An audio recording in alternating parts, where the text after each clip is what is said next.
मेनका,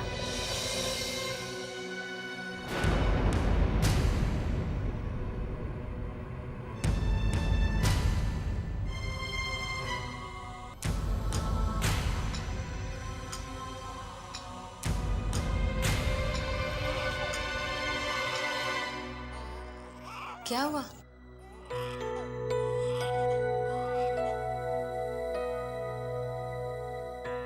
मेरे साथ चाय तो पी ही सकती हो तुम ना।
अरे भाभी, आज आपको आने में देर हो गई ना। एक इमरजेंसी केस आ गया था। आप डॉक्टरों के लिए भी ना, क्या पता कब इमरजेंसी आ जाए। अच्छा भाभी, मैं खाना लगाऊं? घर में सबने खा लिया? हाँ भाभी, सबने खा लिया, बस रजनी ही बाकी है। वो अपनी रिहर्सल्स के लिए गई है ना। ठीक है, उससे आने दो, फिर हम सब मिलके खा लेंगे। पर भाभी, वो अपनी रिहर्सल्स के लिए गई है, क्या पता वो कब लौटे। और वैसे भी इंतजार का कोई फिक्स टाइम तो होता नहीं है ना। पायल, तुम सुबह से काम कर रही हो, थक गई होगी, जाओ जाके आराम कर लो, मैं इंतजार कर लूंगी, जाओ।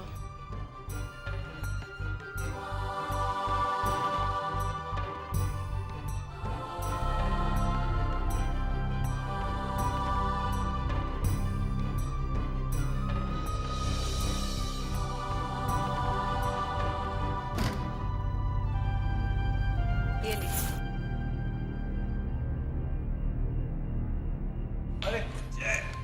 अरे उसकी कोई जरूरत नहीं है, घर में सब बड़े सो चुके हैं।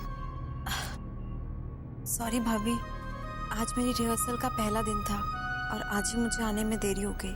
मैंने तो आपको बोला था कि इसमें रिहर्सल। उदास होने वाली कौन सी बात है? तुम फटाफट हाथ मुंह धो के आ जाओ, हम लोग इकट्ठे डिनर करते हैं। क्या आप लोगों ने अभी खाना नहीं खाया? कैसी बात कर रही हो? तुम्हारे काम का पहला दिन था, आके तुम अकेले खाना खाती? चलो ना, जल्दी जाओ। थैंक यू भाभी। चलो अभी बस जल्दी से आते हैं। वैसे कुछ भी कहो रजनी, तुम्हारा काम है बड़ा मसला। एक्टिंग करो, अलग अलग किरदार निभाओ, लोगों की तालियां बटोरो। क्यों रानी? तालियां बटोरने के लिए थोड़ी सी मेहनत करनी पड़ती है जनाब। भाभी बिल्कुल ठीक करी, बहुत मेहनत करनी पड़ती है। हाँ, अच्छा, सुनिए। शादी हो गई तो दल बदल लिया तुझे?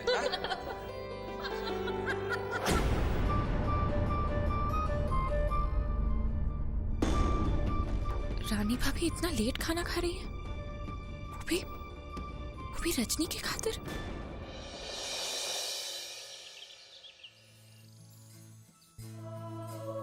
सो जा मुन्ने सो जा, लाल पलंग पर सो जा, निंदिया रानी आएगी, मीठे सपने लाएगी।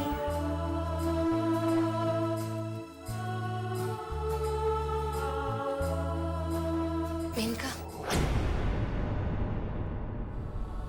वैसे तो श्लोक सो गया है, लेकिन इसे मैं थोड़ी देर के लिए भी अकेले नहीं छोड़ सकती। घर से वार्निंग मिली है, तो प्लीज तुम कुछ देर के लिए यहाँ इसके पास बैठ सकती हो? तब तक मैं फ्रेश हो जाती हूँ।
देखा तुम्हारे एक गलत फैसले का नतीजा। अगर तुमने धर्म से रिश्ते के लिए हाँ कह दी होती तो आज जानकी की जगह तुम होती, और ये मंगलसूत्र तुम्हारे हाथ में नहीं तुम्हारे गले में होता। और हाँ, ये कंगन भी तुम्हारे अपने होते, लेकिन तुमने तो अपने जिद के चलते अपनी किस्मत को ही ठोकर मार दी। जब मंगलसूत्र पहनने का समय था तब तो पहना नहीं, और आज उधार का मंगलसूत्र पहनने जा रही हो। मेनका, ये मंगलसूत्र तुम्हारा नहीं जानकी का है। इस पर सिर्फ जानकी का हक है, उसी जानकी का जिसने तुम्हारे ठुकराए हुए रिश्ते को अपनाया और निभाया, और आज महलों की रानी बन गई। देखो, जिस धर्म राठौड़ को तुम नाकाबिल समझती थी, वो तो मधुपुर का सबसे बड़ा बिजनेसमैन बन गया। अब धर्म और जानकी तो करोड़ों में खेल रहे हैं, और तुम तो चंद हजार रुपयों के लिए नौकरी करके अपने आप को घिसती रहती हो।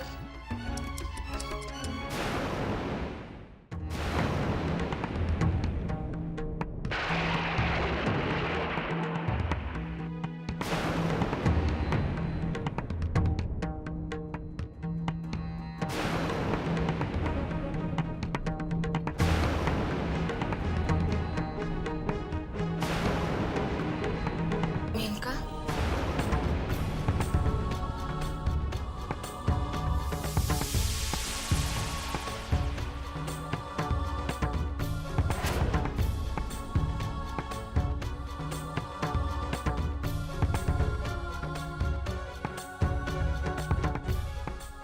मेनका,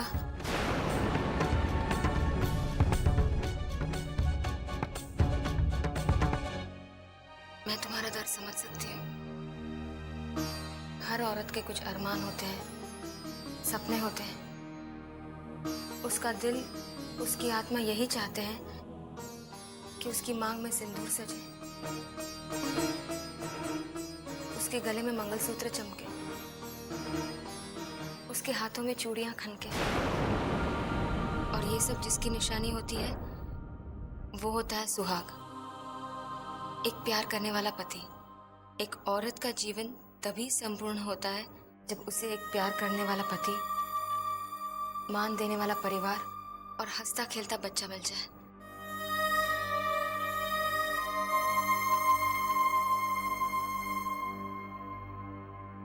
मैं बहन हूं तुम्हारी मेनका, तुम्हारा भला चाहती हूँ, इसलिए तुमसे कह रही हूं,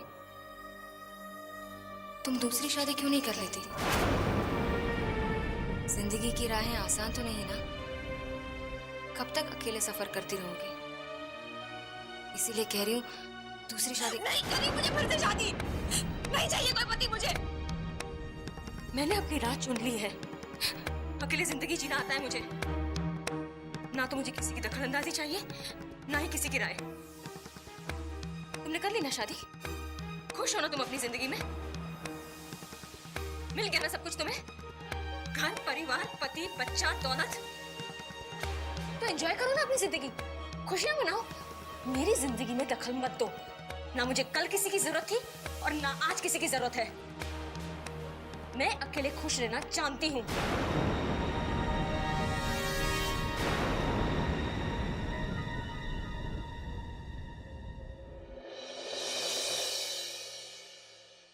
अरे भाभी, किसका टिफिन पैक कर रही हैं आप?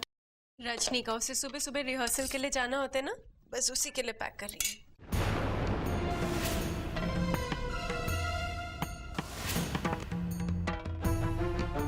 वैसे भाभी, कल रात को आपको खाने में बहुत देर हो गई थी ना, तो खाना तो ठंडा हो गया होगा। मेरा मतलब है कि आपने मुझे क्यों नहीं उठाया? मैं खाना गरम करके आपको परोस देती, है ना? मुझे उठा दिया होता भाभी।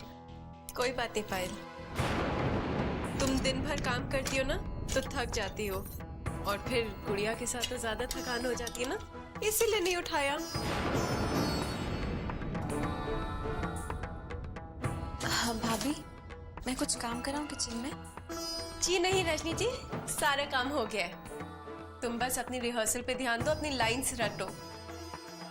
और वैसे भी इस घर में 2-2 जेठानी है ना तुम्हारी, किचन के साथ साथ पूरा घर संभालेंगी। चलो जल्दी से अपना सामान पैक कर लो, मुझे भी तैयार होना है।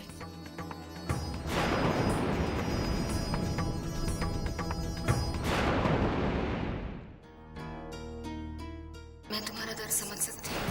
हर औरत के कुछ अरमान होते हैं, सपने होते हैं। उसका दिल, उसकी आत्मा यही चाहते हैं कि उसकी मांग में सिंदूर सजे, उसके गले में मंगलसूत्र चमके। एक औरत का जीवन तभी संपूर्ण होता है जब उसे एक प्यार करने वाला पति, मान देने वाला परिवार और हंसता खेलता बच्चा मिल जाए। तुम दूसरी शादी क्यों नहीं कर लेती?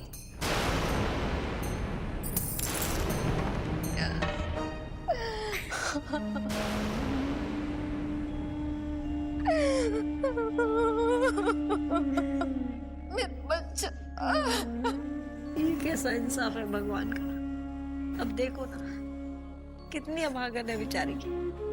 2 महीने भी नहीं हुए इसकी शादी को, अभी तो इसके हाथों से मेहंदी का रंग भी नहीं छूटा, और हमेशा के लिए सिंदूर ने साथ छोड़ दिया। विधवा हो गई बेचारी, छोड़ दिया साथ चूड़ियों ने। चूड़ियां तो नाम के लिए थी इसके हाथों में, और सिंदूर तो गुलाल का रंग था। रही बात मेहंदी की, तो वो लाल नहीं सफेद थी। क्या मतलब? मतलब ये कि ये नाम की ही सुहागिन थी। जब से इसकी शादी हुई तब से ही इसका पति बीमार पड़ा था बिस्तर पर। पैसे वाले लोग हैं ना, तो पैसे के बल पर बहू बना लिया इसे। लेकिन सच बात तो ये है कि इसके पति को कैंसर था।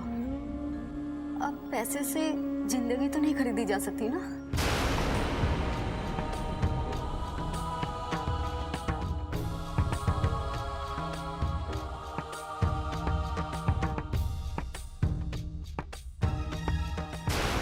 अच्छा, तो जायदाद पे हक चाहिए तुम्हें? केस करोगे तुम हम पर? कोर्ट कचहरी ले जाओगे हमें तुम? हाँ? हाँ, सब कुछ करूंगी। इस घर पर, इस जायदाद पर मेरा भी बराबरी का हक है और मैं अपना हक लेकर रहूंगी। इसके लिए चाहे मुझे कानून का सहारा लेना पड़े या ताकत का, मैं कुछ भी करूंगी। तुम्हारी ये हिम्मत! अभी दिखाती हूँ तुम्हें, अभी दिखाती हूँ।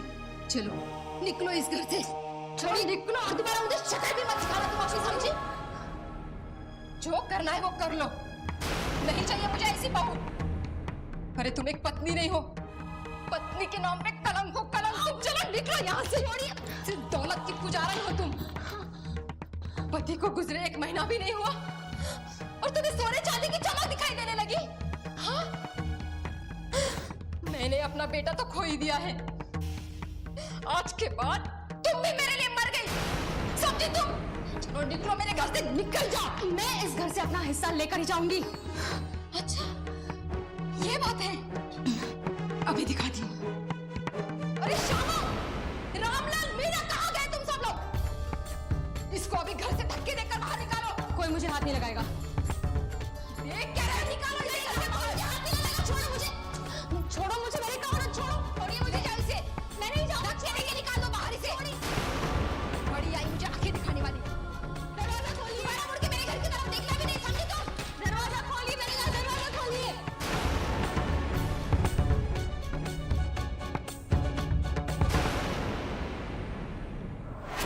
बहुत गलत किया उन लोगों ने मेरे साथ। मैं उन्हें नहीं छोड़ूंगी। वो हश्र करूंगी उनका कि उनकी पीढ़ियां याद रखेगी। क्या कर लोगी तुम? क्या बिगाड़ लोगी उनका? अरे वो पैसे वाले हैं, बहुत ऊपर तक पहुंचे उनकी।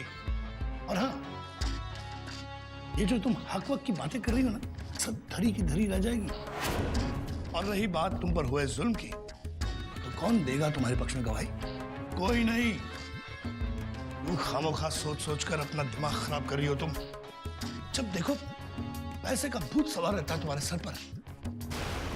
अरे तुम खामोशी से रहती तो जिंदगी भर उस घर में तुम्हें आराम और सुख तो मिलता, लेकिन नहीं, तुम्हें तो शांति रास आ ही नहीं सकती। पता नहीं क्यों बगावत पर उतर आती हो तुम हमेशा। और हाँ, बचपन से लेकर आज तक तुमने कभी कोई सही फैसला नहीं लिया, हमेशा गलत फैसला लिया। अरे अच्छा खासा धर्म जी के साथ तुम्हारा रिश्ता तय किया था मैंने, लेकिन तुम्हें तो पैसों की भूख थी। मैं शादी करूंगी तो पैसे वाले से। देख लिया, पैसे वाले से शादी करने का नतीजा, न पैसा रहा और ना ही पति। अरे मेरी बात मानकर उस रिश्ते को अपनाया होता तो कम से कम आज तुम्हारे सर पर छत तो होती, 2 वक्त की रोटी तो नसीब होती। मेरे रोटी की चिंता करने की आपको जरूरत नहीं है। मैं अपना इंतजाम खुद कर लूंगी, आप पर बोझ नहीं बनूंगी। पढ़ी लिखी लड़की हूँ, अपना गुजारा करना जानती हूँ।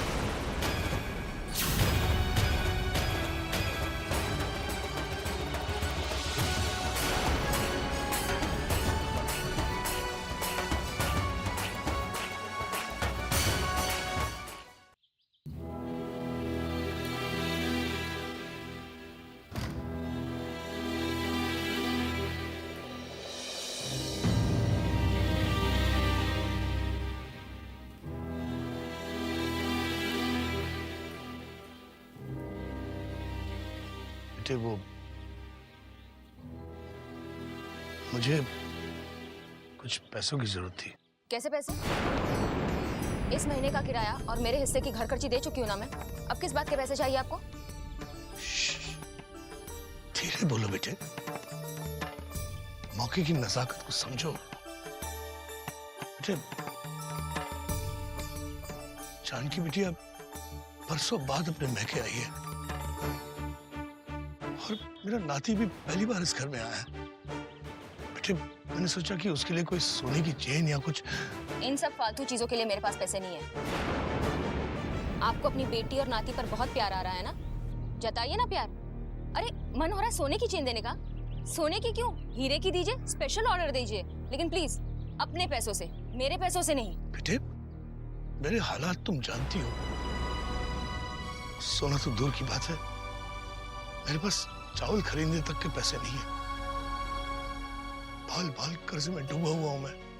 तुम तो सारी बातें जानती हो बेटे। मैं तुम्हारे सामने हाथ जोड़ता हूं, इस बार मेरा मान रख लो। जानकी तुम्हारी बहन परसों बाद मैके आई। अगर उसे खाली हाथ ससुराल भेजूंगा तो लोग क्या कहेंगे दुनिया में। मुझे किसी की कोई परवाह नहीं है। आपको लोगों की परवाह है ना, तो आप निपटे लोगों के साथ। पर प्लीज मेरे आगे हाथ मत फैलाइए। मुझसे आपको एक फूटी कौड़ी भी नहीं मिलने वाली।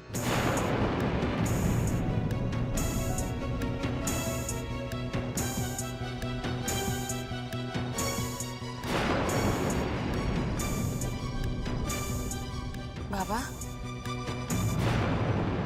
क्या है ये सब? मत पूछ बेटे, मत पूछ।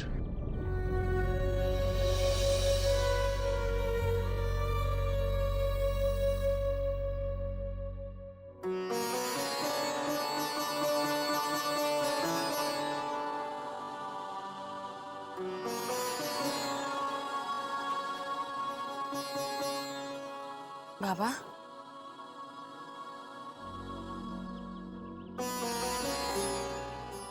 बेटे, मैं नहीं चाहता था कि इस घर की हकीकत कभी भी तुम्हारे सामने आए, लेकिन क्या करूं? बुराई को कितनी भी छुपाने की कोशिश करूं, सच के आईने में दिख ही जाती है।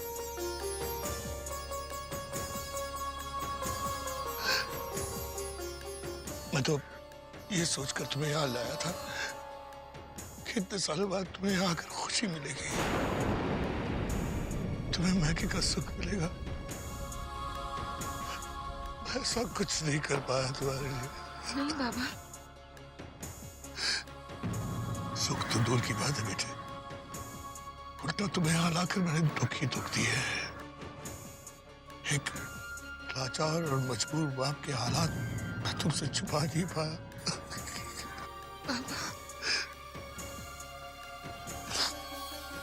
नहीं बाबा, बस।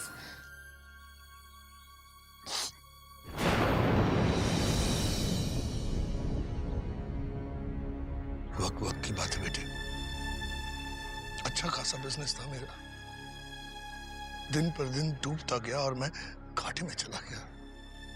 सारी जमा पूंजी, जो कुछ मैंने बचा कर रखा, कमाया हुआ, सब बिक गया, खत्म हो गया।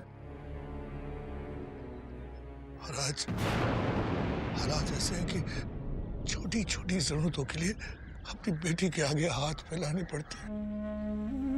और वो भी ऐसी बेटी, एक एहसान करती है और 10 खिलाती है। क्या करूं मैं? कमबख्त मौत ही क्यों नहीं आ जाती है? नहीं बाबा, ऐसी बात मत कीजिए। सब कुछ ठीक हो जाएगा।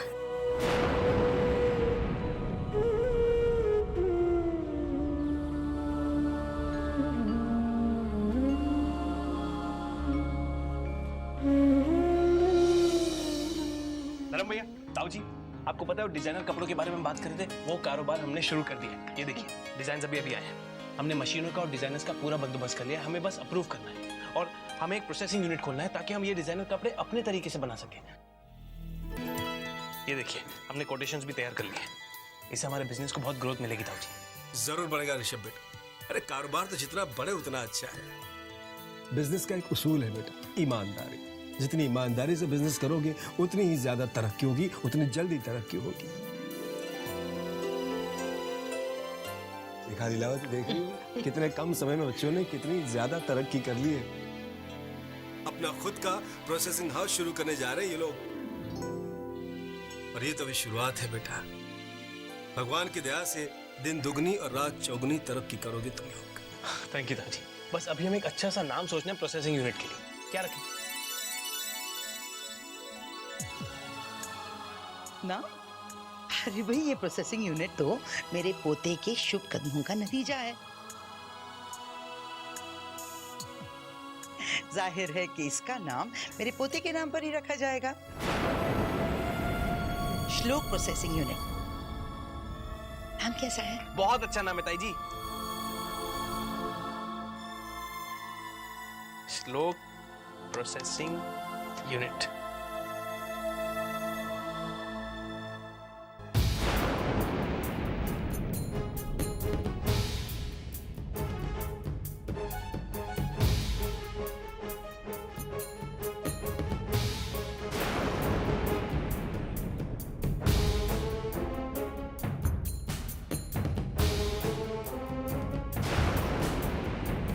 थोड़ा दूर खड़ी रहिए ना, आप कब से धक्का दे रही हैं? हद होती है हर चीज की। दूर नहीं खड़ी रह सकती क्या आप? अब दूर कहाँ जाऊँ? लाइन से बाहर चली जाऊँ क्या? वैसे भी बस की लाइन है, बस की लाइन में खड़ी रहोगी तो धक्का तो लगेगा ही। और अगर इतने शाही ठाट चाहिए ना तो पति से कहकर एक कार का इंतजाम करवा लो, फिर ना ही धक्का लगेगा और ना ही ये लाइन होगी। मंगवा लूंगी कार, तुम्हारी राय की जरूरत नहीं है मुझे। अरे रहने दे रहने दे। हाँ, बढ़िया ही कार वाली। जानती हूँ औकात क्या है तेरी। एक मामूली सा पर्स टांग कर 5-7 हजार की नौकरी करने वाली और बातें करती है लाखों की। जरा नखरे तो देखो महारानी के।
सुबह याद आते हो, शाम याद आते हो, कभी कभी तो इतना याद आते हो कि आईने में हम देखते हैं और नजर आ पाते हो।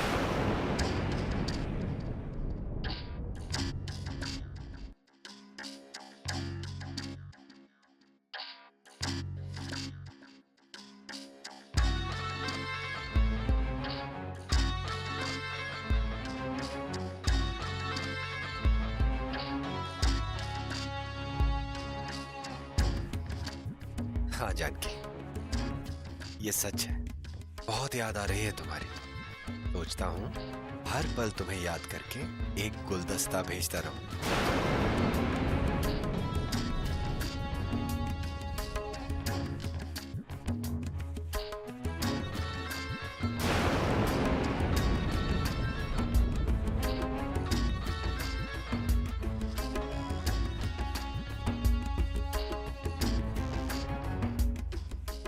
आप हमारे दिल की मल्लिका हैं।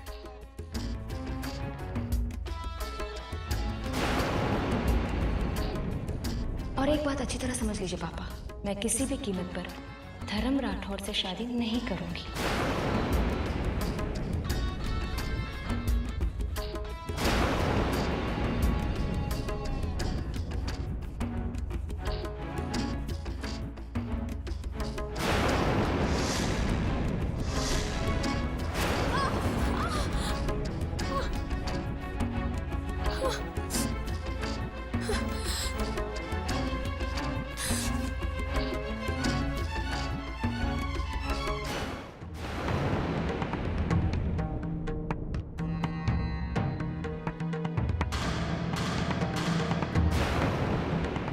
सुबह याद आते हो, शाम याद आते हो, कभी कभी तो इतना याद आते हो कि आईने में हम देखते हैं और नजर आ पाते हो। इतने शाही ठाट चाहिए ना तो पति से कहकर एक कार का इंतजाम करवा लो। जानती हूँ औकात क्या है तेरी। एक मामूली सा पर्स टांग कर 5-7 हजार की नौकरी करने वाली और बातें करती है लाखों की। नखरे तो देखो महारानी के।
अरे बेटे, ये तुम रसोई में क्या कर रही हो आज? बाबा, कितने सालों बाद इस चूल्हे को हाथ लगाया। सचमुच इस चूल्हे पर रसोई बनाने का मजा ही कुछ और है। इसलिए सोचा कि अपने हाथों से आप लोगों के लिए नाश्ता बनाऊं। झूठ। मैं तुम्हें अच्छी तरह जानता हूं बेटे, ये तुम्हारा बड़प्पन है। मैं ये भी जानता हूं कि तुमने नौकरानी को छुट्टी दे दी ताकि तुम्हारे पिता के खर्चे में कटौती हो। बेटे, बचपन से लेकर आज तक तुमने अपने पिता से किसी भी चीज की आस नहीं रखी। सच में आज के इस कलयुग में तुम जानकी का साक्षात अवतार हो, निस्वार्थता की मूर्त हो तुम। बस बेटा, मुझे और शर्मिंदा मत करो बेटे। नहीं बाबा, सच मैं ये सब कुछ सिर्फ इसलिए कर रही हूँ क्योंकि मुझे बहुत मजा आ रहा है। बाबा, बातें छोड़िए और नाश्ता कीजिए। अपनी बेटी के हाथों से बनाया हुआ नाश्ता खाएंगे ना बाबा? जरूर खाऊंगा बेटे। हाँ। बेटा, मेरे दिमाग में बहुत देर से बात चल रही है कि मैंने तुम्हें दुख ही दुख दिए हैं। पिता चाहे कुछ भी कर ले बेटे, बेटी को मायका नहीं दे सकता। मायका तो मां से ही होता है, वो सुख तो मैं तुम्हें दे नहीं पाया। सच, आज अगर तुम्हारी मां जिंदा होती ना, तो ये सब जो तुम काम कर रही हो ना, ये काम तो क्या, तुम्हें तो वो इस रसोई में कदम भी नहीं रखने देती। बाबा चलिए और नाश्ता कीजिए। चलिए ना, जल्दी आइए और बैठिए और चख कर बताइए कि मैंने कैसा बनाया नाश्ता। ये लीजिए, खाइए ना। कैसा बना है? बहुत ही स्वादिष्ट है। बाबा, कौन कहता है कि मायका सिर्फ माँ से होता है? गलत कहते हैं लोग। फर्क सिर्फ इतना होता है कि माँ का प्यार छलकता है और पिता का प्यार दिल में ही रहता है। पिता की आंखों में अपने बच्चों के लिए माँ से कहीं ज्यादा प्यार होता है। और मैंने तो माँ और पिता आप ही में पाए हैं।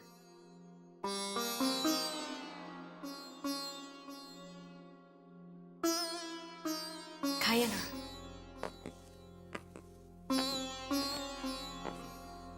Maneka, good morning. मैं तुम्हारे लिए नाश्ता ले आती हूँ। देखो, मैंने तुम्हारे लिए गर्मा गर्म पराठे और चाय बनाई है। चलो फटाफट खा लो। किसने कहा था ये सब कुछ करने के लिए? चलो फटाफट खा लो। किसने कहा था ये सब कुछ करने के लिए? क्या जताना चाहती हो कि तुम कितनी महान बेटी हो? कितना प्यार है तुम्हें अपने पिता से? अच्छी तरह समझती तुम्हारी सोच को जानकी। यही जताना चाहती हो ना कि तुम अपने पिता की सेवा में कमी नहीं रख रही और मैं हूं कि नहीं? मेनका, मैं कुछ भी जताना नहीं चाहती। मैं तो बस इतना चाहती हूँ कि मेरी बहन भूखे पेट ऑफिस ना जाए। चलो फटाफट ये पराठा खा लो। ये पराठा मुझे नहीं पचेगा, उन्हीं को खिलाओ जिनके लिए बनाया है। बड़े शौक से खाएंगे।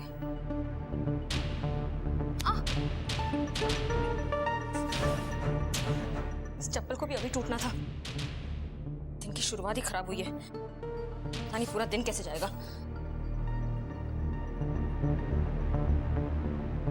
मेनका, ये लो, तुम मेरी चप्पल पहन लो। ये लो। देखो, मना मत करना। अरे हम दोनों बहनें हैं, बहनों में अपना पराया कैसा। मेनका, याद करो, हमने एक साथ इस घर में अपना बचपन गुजारा है। बचपन से हमारी एक एक चीज जुड़ी हुई है। फिर तुम मुझे इतना पराया क्यों समझती हो? मत करो ना मेरे साथ ऐसा। मेरा मान रखने के लिए ये चप्पल पहन लो। बहुत अपनापन छलक रहा है मेरे लिए। अभी अभी क्या कहा तुमने? हमारे बीच में कुछ अपना पराया नहीं है ना?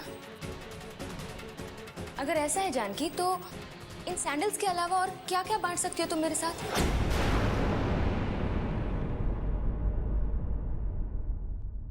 अपनी ये साड़ी, अपने एक कीमती कंगन और अपना ससुराल।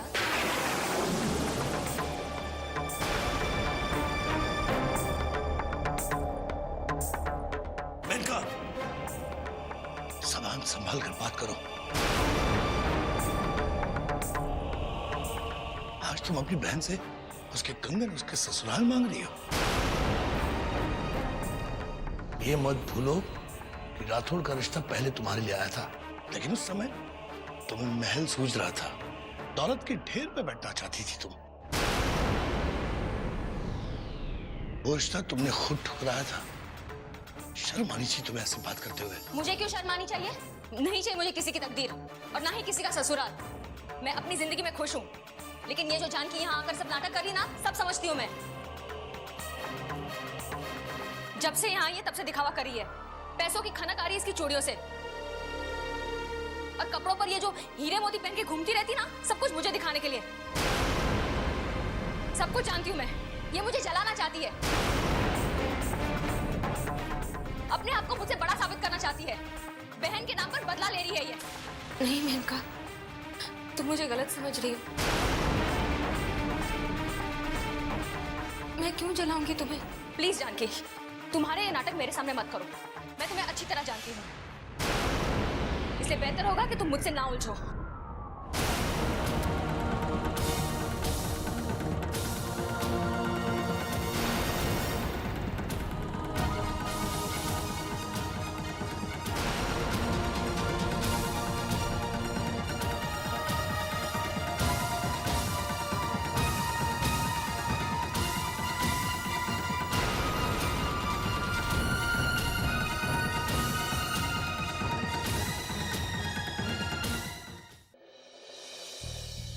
हम शाम को जल्दी आ जाएंगे। ताई जी, ये लीजिए आपकी दवाई।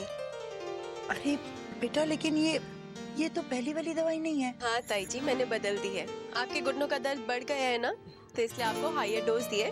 लेकिन इसको असर होने में कुछ दिन लगेंगे, लेकिन तब तक आपको कोई काम का प्रेशर नहीं लेना है, ठीक है? अच्छा, मेरी डॉक्टर बहू, आपका कहना तो मुझे मानना ही पड़ेगा। इससे आपको बहुत आराम मिलेगा। अच्छा, चाहो तुम्हें देर हो रही है ना? चलिए, बाय ताई जी।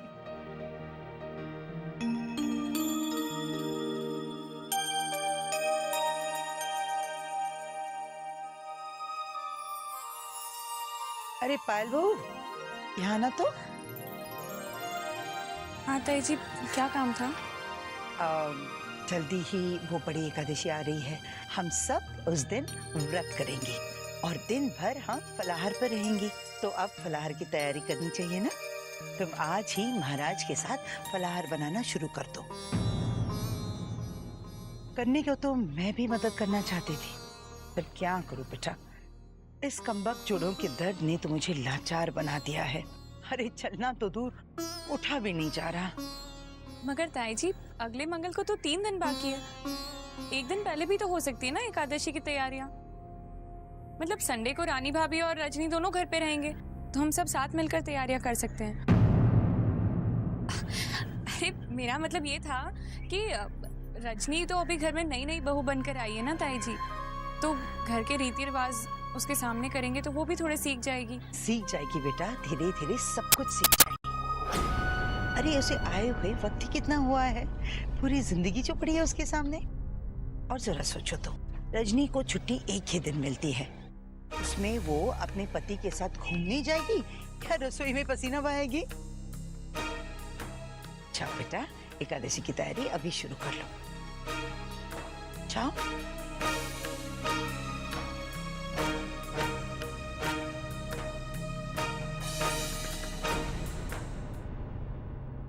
सारी मुसीबतें तो मेरी ही जिंदगी में आनी थी। ताई जी को सबकी चिंता है सिवाय मेरी। वो महाराज को भी अभी बीमार पड़ा। चल पायल, तू तो बस अपना काम करती रहे। तेरी जिंदगी तो किचन में काम करके ही निकल जाएगी।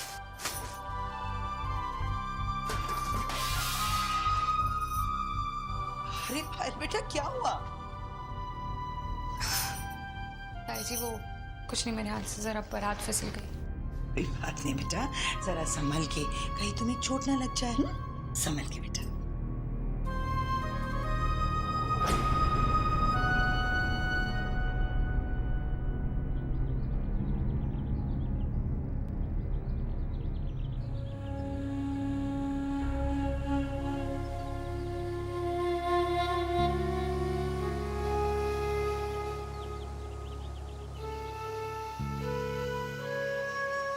मेनका की बात का बुरा क्यों मानते हो बाबा?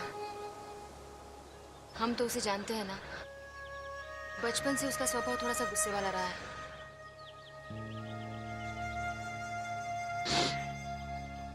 जानता हूं बेटे, एक अजीब सी जिद थी उसमें बचपन से ही। उसका पिता होने के बावजूद मैं आज तक उसे सुधार नहीं पाया। मुझे आज भी याद है, बचपन में जब उसको कोई खिलौना टूटता तो वो तुमसे तुम्हारा खिलौना छीन लेती। और एक तुम थी, तुमने अपने किसी भी चीज के लिए कभी उफ तक नहीं किया। वक्त बदल गए, हालात बदल गए, लेकिन मेनका नहीं बदली। वो अब भी वैसी की वैसी है।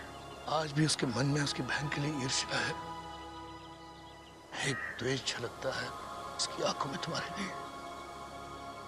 ये सब देखकर मुझे बहुत दुख होता है बेटे। अब देखो ना, मैं तुम्हें तुम्हारे मैके तो ले आया, लेकिन कोई सुख नहीं दे पाया मैं। अब तो लगने लग गया तुम्हें यहाँ लाकर मैंने बहुत बड़ी गलती की। मुझे माफ कर दो बेटे। तुम चाहो तो मैं तुम्हें आज ही तुम्हारे ससुराल छुड़ाता हूँ। नहीं बाबा, किसने कहा आपसे कि मैं यहाँ खुश नहीं हूँ? सालों बाद अपने मायके आई हूँ, और मायके आकर कौन सी बेटी दुखी हो सकती है? और बाबा, आपको इस तरह दुखी छोड़कर थोड़ी ना जाऊंगी।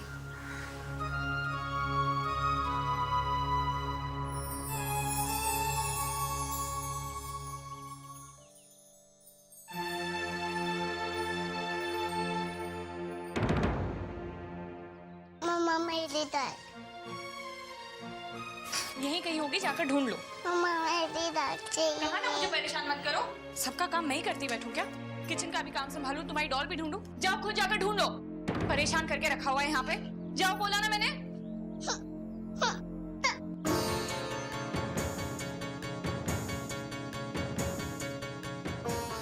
अरे रानी भाभी, आप क्लिनिक वापस नहीं गई? शाम को चली जाऊंगी। आज एकादशी का फलाहार बनाना है ना। जेठानी और देवरानी मिलके काम करेंगे तो जल्दी हो जाएगा। तुम यहाँ क्यों खड़ी हो? जाओ गुड़िया की डॉल ढूंढो। जाओ, मैं संभाल लूंगी। जाओ।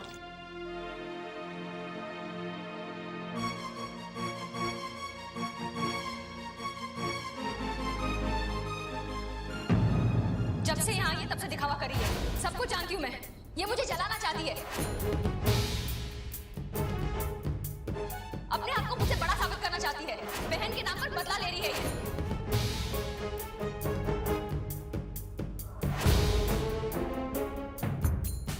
और कपड़ों पर ये जो हीरे मोती पहन के घूमती रहती ना, सब कुछ मुझे दिखाने के लिए।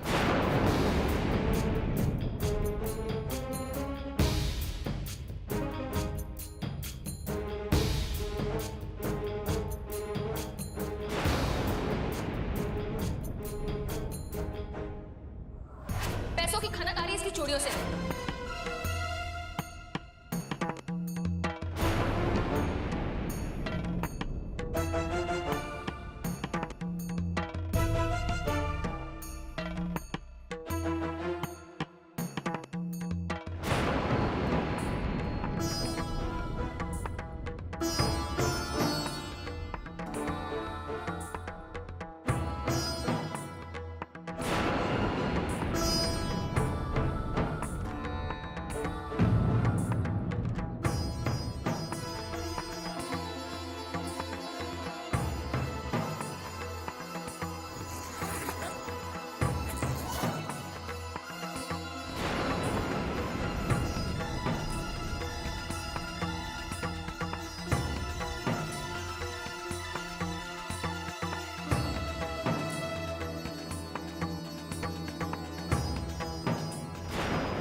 सो ओ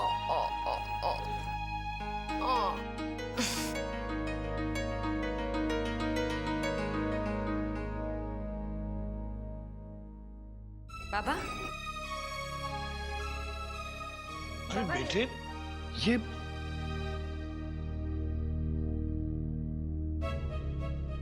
कैसे कपड़े पहन लिए तुमने? मेरी बहन को जिस चीज से दुख होता हो, क्या वो चीज मैं कुछ दिनों के लिए नहीं छोड़ सकती? बाबा थोड़ी देर के लिए श्लोक को रखे ना, मैं मार्केट हो आती हूँ। जल्दी जल्दी मैं आई तो कोई तोहफा लाना ही भूल गई मेनका के लिए। मेरी बहन है, उसके लिए भी तो कुछ लाना चाहिए मुझे। लाओ। तो ले आती हूँ। आओ, मैं जल्दी आ जाऊंगी मैं बाबा। हाँ हाँ, फिक्र मत करो।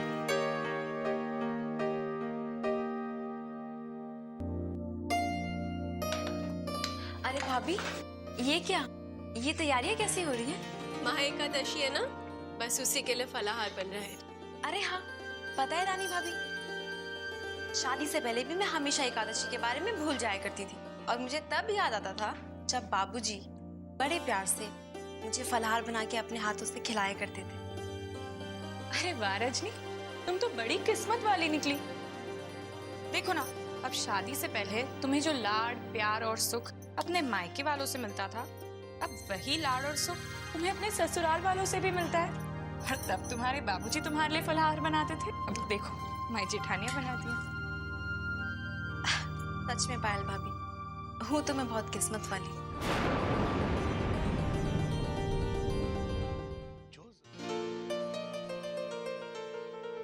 आज मैं मेनका की हर गलतफहमी दूर कर दूंगी। उसे ये प्यारा सा तोहफा देकर उसे सारी बातें समझा दूंगी। अब सिर्फ खुशियां ही खुशियां होंगी हमारे इस छोटे से घर में। तुम समझने की कोशिश क्यों नहीं करते? जो जमीन मंत्री जी ने मेरे दामाद जी को दी है, वो जमीन बहुत जल्द मेरे नाम हो जाए। और एक बार वो जमीन मेरे नाम हो गई तो कोई भी कर्जा चुकाना कौन सी बड़ी बात है।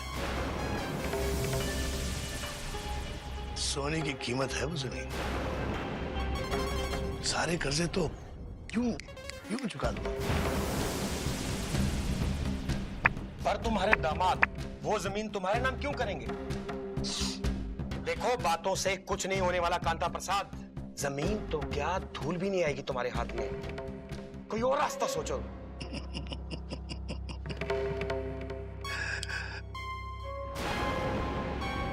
दूसरा रास्ता है मेरे पास। मेरे पास मेरे दामाद जी की दिल की चाबी है, मेरी अपनी बेटी जानकी। बेचारी बहुत भोली है और उसका भोलापन मेरे दामाद जी की कमजोरी है। उसकी कोई भी बात टालते नहीं है वो। मेरी बेटी पहले भी बहानाओं के बहाव में बहा करती थी और आज भी खुशी में गोते लगा रही है। तो बस वही दिलवाएगी मुझे जमीन। वैसे मैंने उसके सामने अपने दर्द के बहुत सारे रोने रोए, अपनी लाचारी की कहानी बता बताकर उसका दिल जीत लिया मैंने। मेरी दुख भरी कहानी सुनकर बेचारी बहुत आंसू भी बहा चुकी है। अब बस आखिरी चाल।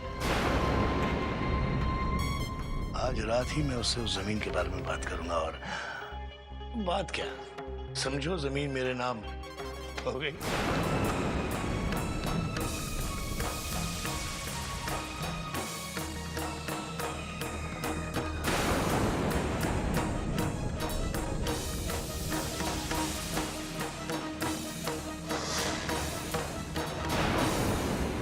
पूरे घर में ढूंढी और तुम यहाँ खड़ी हो।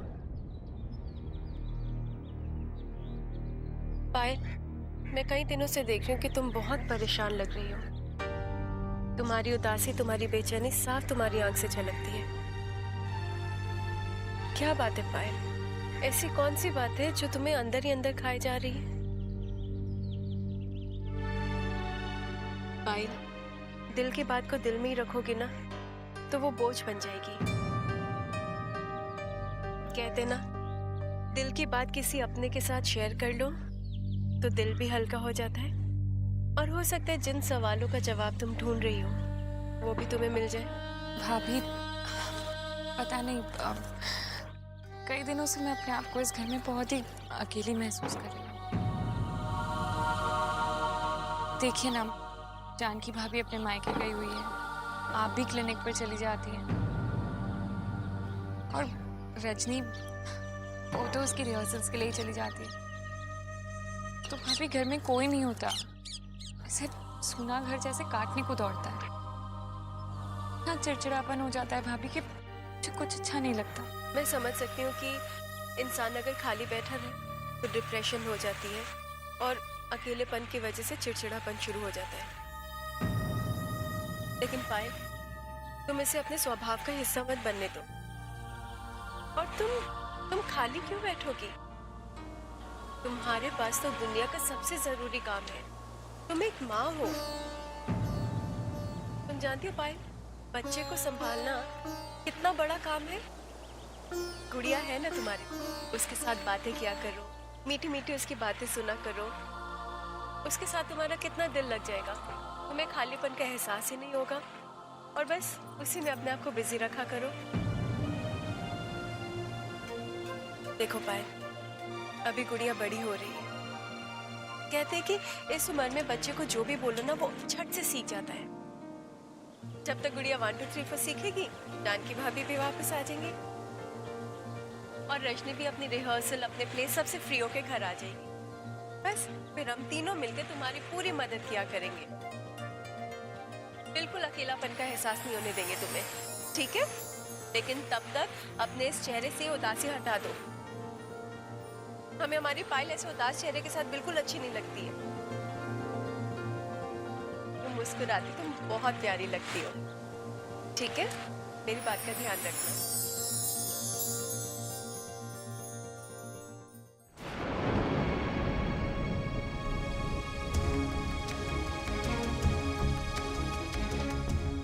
और एक बार वो जमीन मेरे नाम हो गई तो कोई भी कर्जा चुकाना कौन सी बड़ी बात है। बहुत साल हो गए तुम्हें मायके आए हुए। तुम्हारा हंसता हुआ खिलता हुआ चेहरा देखकर शायद तुम्हारी माँ की आत्मा को शांति मिले और मेरे मन को सुकून।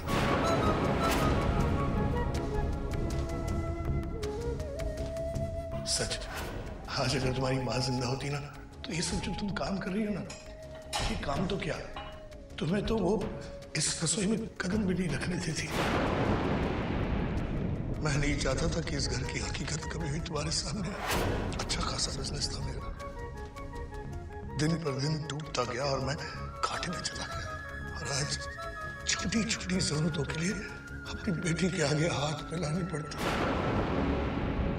बेचारी बहुत भोली है और उसका भोलापन मेरे दामाद जी की कमजोरी है।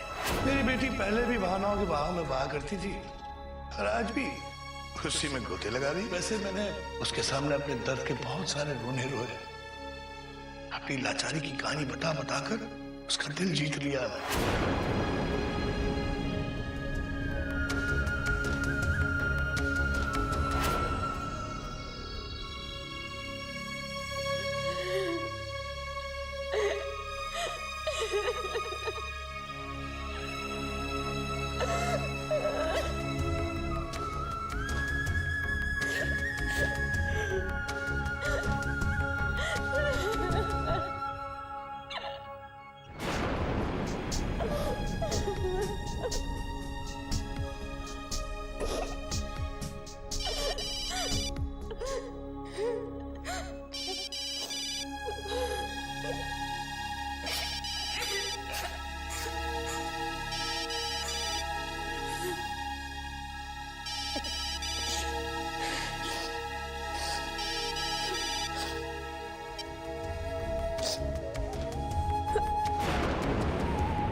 हेलो हेलो, हाँ जानकी, जानकी फोन उठाने में इतनी देर क्यों लगा दी? जानकी तुम ठीक तो हो ना? सब ठीक तो है ना जानकी? हाँ धर्म, सब ठीक है। घर पर सब ठीक है ना? आप कैसे हैं? धर्म, मुझे आपके बगैर अच्छा नहीं लगता। मुझसे नहीं रह जाता आपसे दूर। आपकी बहुत याद आ रही है मुझे। मेरा भी यही हाल है जानकी। तुम्हारी बहुत याद आती। मैं वापस आ रही हूँ धर्म, मैं भी यहाँ नहीं रह सकती। मेरा मतलब वो नहीं था। अब तुम इतने सालों बाद मायके गई हो तो कुछ वक्त बिताओ, बाबा को भी अच्छा लगे। हर पिता की कई उम्मीदें होती हैं अपनी बेटी से, और तुम इस तरह से वापस आ जाओगी तो उन्हें कितना बुरा लगेगा। और कुछ ही दिनों की तो बात है जानकी। और रही बात मेरी, तो तुम मेरी बिल्कुल चिंता मत करो। तुम बस अपना और हमारे श्लोक का ख्याल रखना। अब तो श्लोक भी आपको बहुत याद कर रहा है धर्म। बस मैं अब अपने घर वापस जल्दी आना चाहती हूँ। तो भी ठीक है जानकी, मैं तुम्हें लेने आ जाता हूँ। नहीं नहीं, मैं खुद आ जाऊंगी, आपको आने की जरूरत नहीं है। धर्म, आज मैं आपसे एक वादा करती हूँ, आज के बाद आपको और अपने घर को छोड़कर कहीं नहीं जाऊंगी। रखती हूँ मैं धर्म।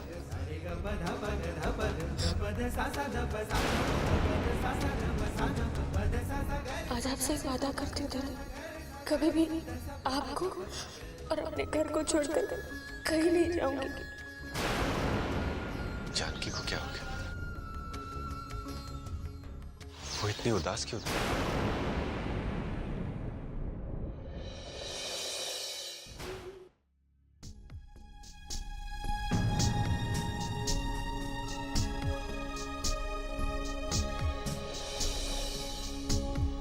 अरे जानकी बेटे, तुम बाजार से कब लौट आई? मुझे तो पता ही नहीं चला। जानती बेटा, आज मैं सोच रहा था कि ये समय भी कितनी जल्दी बीत जाता है। 5-6 दिन में तुम अपने ससुराल लौट जाओगी। जानती हो, जब तुम यहाँ पे आई ना, तब लगने लगा कि इस घर में भी कोई परिवार बसता है रहता है। ना यहाँ तो हवाई गूंजती रहती है। सच बेटे, तुम्हारे यहाँ आने से हमारे पिता के दिल को बहुत सुकून मिलता है। परसों से तकलीफ की आग में जल रहा था मैं। सच बेटे, तुम्हारे यहाँ आने से मेरे दिल को बहुत शांति मिल गई। बस कीजिए ना बाबा, ये झूठा स्नेह नहीं सहा जा रहा मुझसे। मत कीजिए ना प्यार का दिखावा, ये झूठे आंसू मत बहाइए बाबा, वरना कहीं ऐसा ना हो कि मेरी तरह दुनिया की हर बेटी अपने पिता पर विश्वास करना छोड़ दे, उनका सम्मान करना छोड़ दे। बेटे, ये अचानक तुम्हें क्या हो गया? ये तुम कहीं जा रही हो क्या? कहाँ जा रही हो तुम? अपने घर बाबा, जहाँ कोई किसी से स्वार्थ के लिए प्यार नहीं करता, जहाँ किसी के मन में कोई लालच नहीं, जहाँ कोई अपनों के साथ धोखा नहीं करता। बाबा, मेरे मन में आपके लिए कितनी इज्जत थी।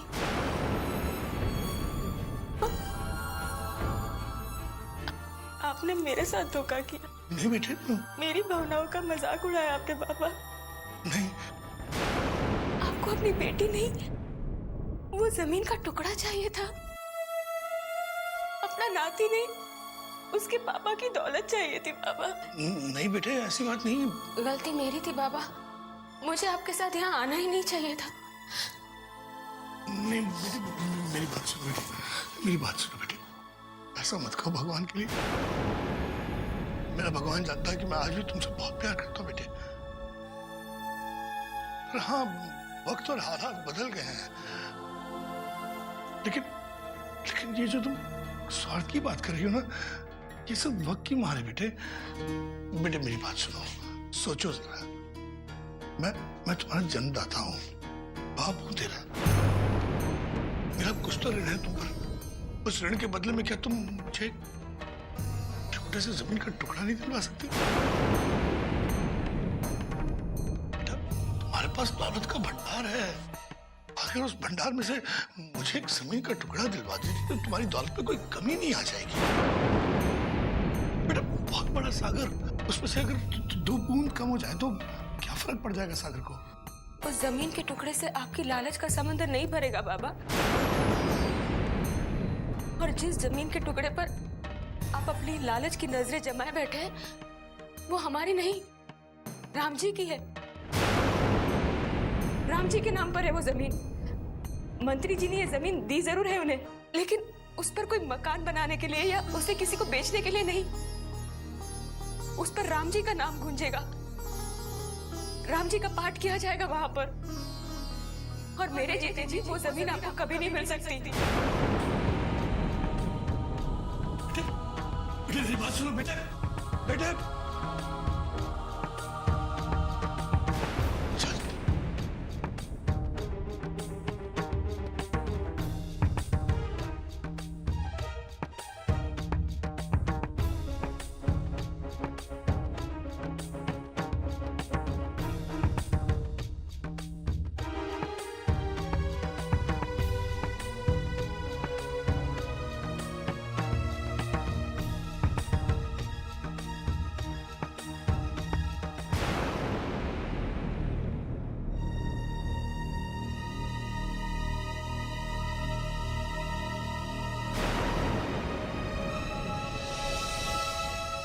मेरे पास मेरे दामाद जी की दिल की चाबी है। मेरी अपनी बेटी जान बेचारी बहुत भोली है और उसका भोलापन मेरे दामाद जी की कमजोरी है। उसकी कोई भी बात टालते नहीं है। मेरी बेटी पहले भी भावनाओं के बहाव में बहा करती थी और आज भी खुशी में गोते लगा रही। वैसे मैंने उसके सामने अपने दर्द के बहुत सारे रोने रोए, अपनी लाचारी की कहानी बता बताकर उसका दिल जीत लिया मैं।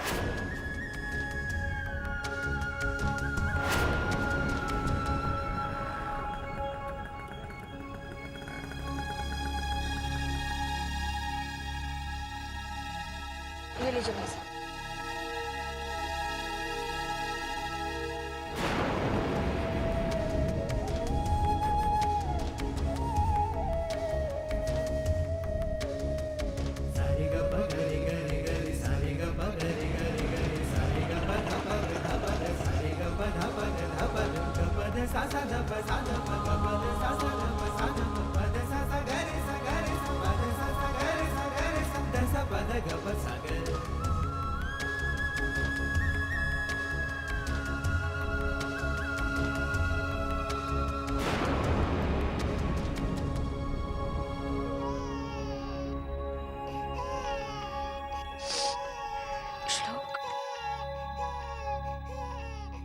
चुप हो जा बेटा।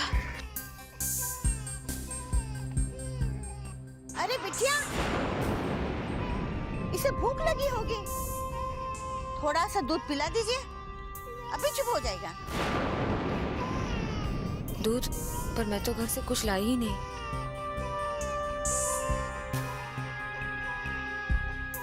आंटी जी, आप थोड़ी देर के लिए मेरे बच्चे को संभालेंगी?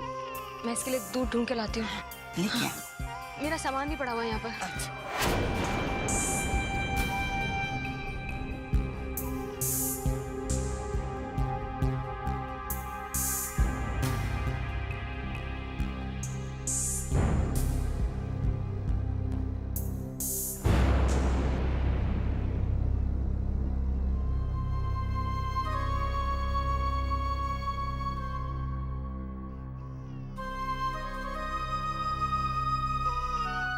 भाई साहब, मेरे बच्चे के लिए दूध चाहिए। 1 गिलास दूध डाल दीजिए, थोड़ा सा गर्म। हाँ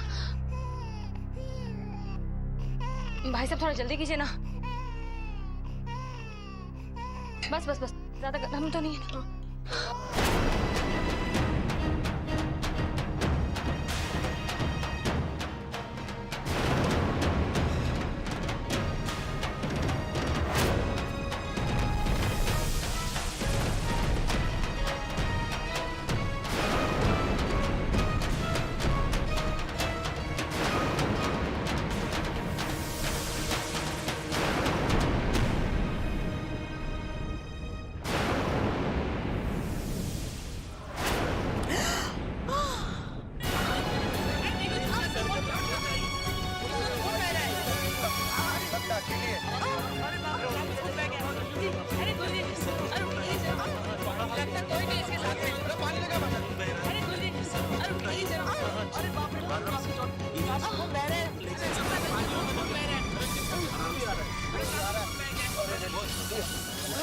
पानी दीजिए जरा। मैं ठीक हूँ। संभालिए संभालिए अपने आप संभालिए। मैं ठीक हूँ। मैं ठीक हूँ।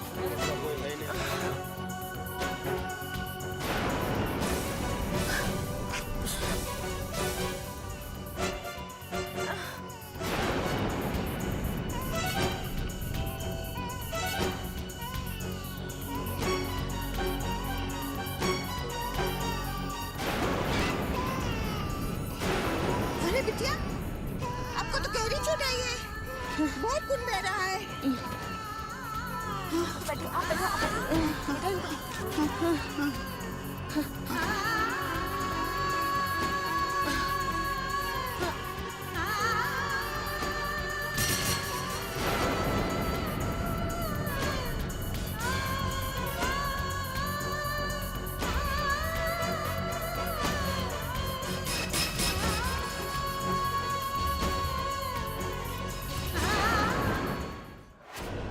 बहुत भरोसा था ना आपको उस पर। चली गई आपकी लाडली बेटी। सॉरी, आपकी पैसे वाली बेटी चली गई। आपके सपनों को रौंद कर चली गई वो क्या कह रहे थे आप? वो मेरी बात कभी नहीं टालेगी। बहुत आशाएं थी ना आपको उससे। क्या हुआ? सारी आशाएं टूट गई।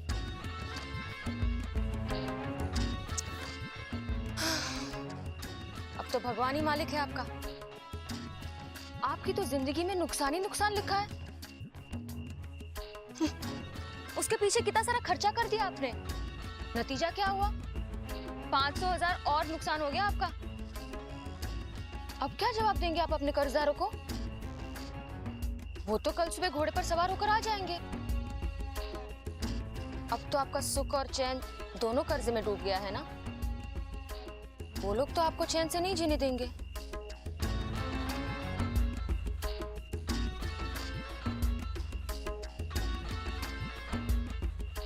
क्या होगा अब?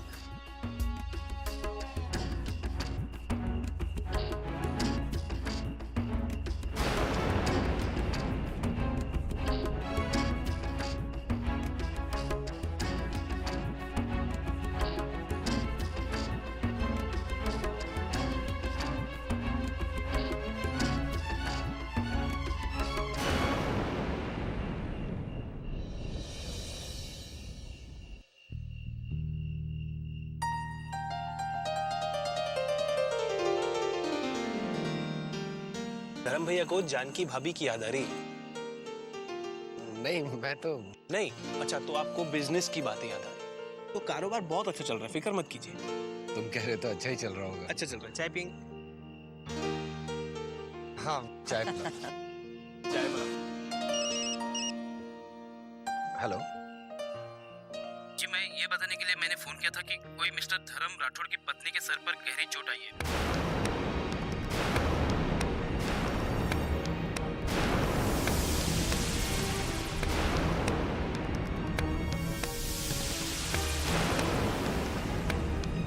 धर्म भैया, क्या हुआ धर्म बेटा? धर्म भैया, क्या हुआ? धर्म भैया, क्या हुआ? भैया किसका फोन था? क्या बात क्या है? हेलो हेलो हेलो हेलो जी, मैं राठौड़ फैमिली से बोल रही हूँ। अभी आपने क्या न्यूज़ दी है? जी, मैंने ये बताने के लिए फोन किया था कि कोई मिस्टर धर्म जी के पत्नी के सर पर गहरी चोट आई है और उनकी हालत बहुत गंभीर है। वो सोनगढ़ के जीवन धारा हॉस्पिटल में है। आप जितने जल्दी हो सके प्लीज आ जाइए।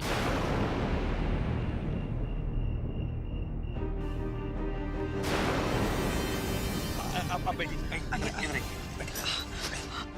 समझ आई। बैठिए, और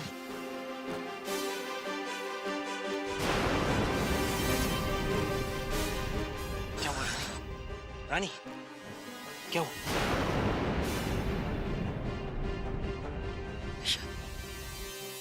हॉस्पिटल से फोन आया है। जानकी भाभी का एक्सीडेंट हो गया, उनके सर पे बहुत गहरी चोट आई है।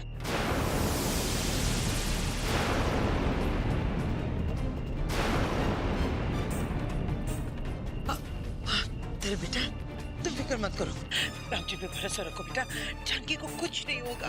हमको संभालो अपने आप को बेटा, संभालो अपने आप को। बिल्कुल नहीं, आप बिल्कुल बिल्कुल चिंता मत करो बेटा, संभालिए अपने आप को। राम जी पे भरोसा, भरोसा। हम अभी हॉस्पिटल जा रहे हैं जानकी भाभी के पास, ठीक है? आप लोग भैया को संभालिए, मैं गाड़ी दिखाता हूँ। हमारी जानकी को कुछ नहीं होगा धर्म बेटा, कुछ नहीं होगा। राम जी पे विश्वास करो बेटा। जानकी ने मुझसे वादा किया था, उसने वादा किया था कि मुझे छोड़कर कभी नहीं जाएगी। आज मेरी बात हुई उससे, उसने वादा किया था मुझसे। हाँ भैया, जानकी भाभी को कुछ नहीं होगा। वो अपना वादा नहीं तोड़ सकती। कुछ नहीं भाभी, होगा भाभी, जानकी को, कुछ नहीं होगा।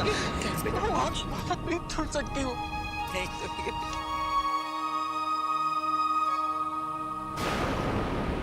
तो भगवान ही मालिक है आपका। अब क्या जवाब देंगे आप अपने कर्जदारों को? वो तो कल सुबह घोड़े पर सवार होकर आ जाएंगे। वो लोग तो आपको चैन से नहीं जीने देंगे।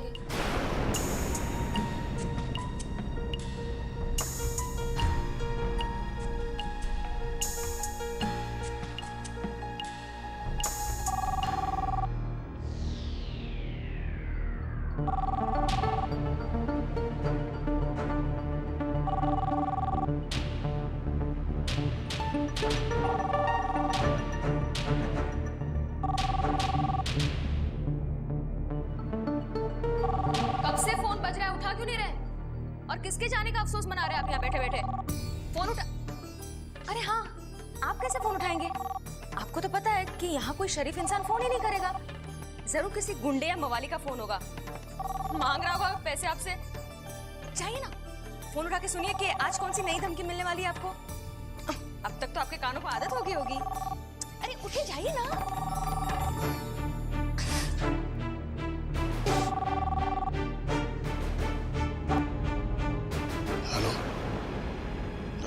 हेलो पापा, मैं रानी बोल रही हूँ। हम समझ सकते हैं कि इस वक्त आपके दिल पर क्या बीत रही होगी पापा, लेकिन आप हिम्मत मत हारिएगा। राम जी की दया से सब कुछ ठीक हो जाएगा। हमारी जानकी भाभी बिल्कुल ठीक हो जाएगी। हम लोग भी बस थोड़ी देर में हॉस्पिटल पहुंच रहे हैं पापा। अभी अभी हमें जीवन धारा हॉस्पिटल से फोन आया था, वहीं से हमें पता चला कि जानकी पापा आप प्लीज किसी बात की चिंता मत करना। जानकी भाभी एकदम ठीक हो जाएंगी। पापा आप डॉक्टर से बोलिए कि जानकी भाभी के इलाज में किसी भी तरह की कमी ना छोड़े। जानकी भाभी बस हमें सही सलामत चाहिए। पापा आप हमसे कोई बात छुपाना मत। ये रानी जो भी बातें कर रही है उससे तो यही लग रहा है कि इस वक्त जानकी जीवन धारा हॉस्पिटल में भर्ती है। आप किसी भी तरह की बात हमसे कह सकते हैं। नहीं वो ठीक है रानी बेटा। पापा आप प्लीज श्लोका और जानकी भाभी का ध्यान रखिए, अपना भी ध्यान रखिए। हम लोग भी वहाँ पे पहुँच रहे हैं पापा, हम लोग भी पहुँच रहे हैं। ठीक है रानी बेटा जी।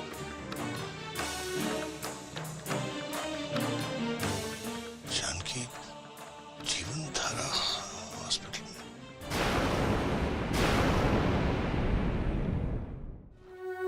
नर्स, फौरन ऑपरेशन की तैयारी करो। पेशेंट की हालत काफी सीरियस है और देखो इसका ब्लड भी काफी बह चुका है। इसकी हमें फौरन सर्जरी करनी पड़ेगी। पर सर, इनके घर से अभी तक कोई आया नहीं है और बिना उनकी परमिशन के हम इनका ऑपरेशन कैसे कर सकते हैं? अगर इन्हें कुछ हो गया तो? नहीं, इनकी फैमिली वालों को हम इन्फॉर्म कर चुके हैं, वो लोग बस अभी आते ही होंगे। और किसी की इजाजत से ज्यादा इंपॉर्टेंट है किसी की जिंदगी, समझे? और हमें इनकी जिंदगी बचानी है। अरे देखो, ये किसी की पत्नी है, एक बच्चे की माँ है, किसी घर की बहू है और किसी घर की बेटी है। अगर इन्हें कुछ हो गया तो पूरे का पूरा परिवार बिखर जाएगा। इसकी जिंदगी बहुत इंपॉर्टेंट है, इसलिए हमें इसको तो जरूर से जरूर बचाना पड़ेगा।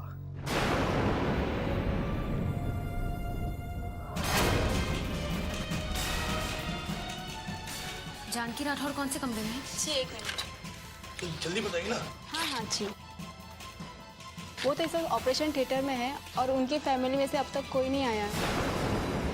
क्या मैं जान सकती हूँ आपका क्या रिश्ता है उनके साथ? ये उसकी बहन है, मैं उसका पिता। अच्छा, आप वहाँ बैठ जाइए। पेशेंट नंबर 112 के पिताजी और बहन आए।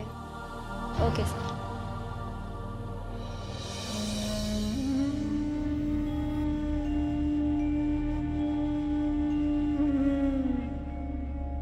है।